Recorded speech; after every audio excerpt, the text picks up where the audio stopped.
വിശ്വാസ പരിശീലനത്തിലും ആത്മായ ശുശ്രൂഷയിലും അജപാലന ശുശ്രൂഷയിലും യൂറോപ്പിലെ സഭയ്ക്കു തന്നെ മാതൃകയാണ് ഗ്രേറ്റ് ബ്രിട്ടൻ രൂപതയുടെ പ്രവർത്തനങ്ങൾ.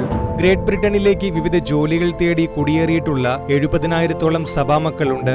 അവരുടെ കുടിയേറ്റം സാമ്പത്തികോന്നമനം മാത്രം ലക്ഷ്യമാക്കിയിട്ടുള്ളതാകരുതെന്നും ദൈവം പ്രതീക്ഷിക്കുന്ന പ്രേക്ഷിത ശുശ്രൂഷയ്ക്കായി നിയമിക്കപ്പെട്ട് അയക്കപ്പെട്ടവരാണ് തങ്ങളെന്ന് ബോധ്യപ്പെടണമെന്നും സഭയുടെ തലവനും പിതാവുമായ major archbishop Mar Raphael Thattil ഉദ്ബോധിപ്പിച്ചു.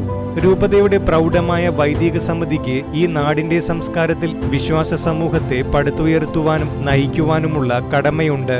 പുതിയ തലമുറയ്ക്ക് സ്വീകാര്യമാകുന്ന വിധത്തിൽ തദ്ദേശീയ സംസ്കാരത്തിലും ഭാഷയിലും അജപാലന ശുശ്രൂഷകൾ നിർവഹിക്കാനുള്ള ശ്രമങ്ങൾ നടത്തേണ്ടതുണ്ട്. അതിനായി നിസ്വാർത്ഥമായ ആത്മസമർപ്പണവും കഠിനാധ്വാനവും വൈദിക സമൂഹം ഏറ്റെടുക്കേണ്ടതുണ്ട്. രൂപതയെ ശ്രദ്ധാപൂർവം നയിക്കുന്നതിനും സീറോ മലബാർ സഭയുടെ തനിമയും വ്യതിരക്തതയും കാത്തുസൂക്ഷിക്കുന്നതിനും രൂപതാധ്യക്ഷന്മാർ ജോസഫ് സ്രാമ്പിക്കൽ നടത്തുന്ന ശ്രമങ്ങളെ മേജർ ആർച്ച് ബിഷപ്പ് അനുമോദിച്ചു. വൈദിക സമ്മേളനത്തിൽ സംബന്ധിക്കുവാനെത്തിയ മേജർ ആർച്ച് ബിഷപ്പിനെ രൂപതാധ്യക്ഷന്മാർ ജോസഫ് സ്രാമ്പിക്കൽ സ്വാഗതം ചെയ്തു. ശേഷം രൂപതയിലെ വൈദികരുമായി ഏറെ നേരം ആശയവിനിമയം നടത്തിയ ശേഷമാണ് മാർ തട്ടിൽ മടങ്ങിയത്. രൂപത protosyncellus reverend doctor Antony Chundalikkattu നന്ദി അർപ്പിച്ചു. International desk Shekinah news.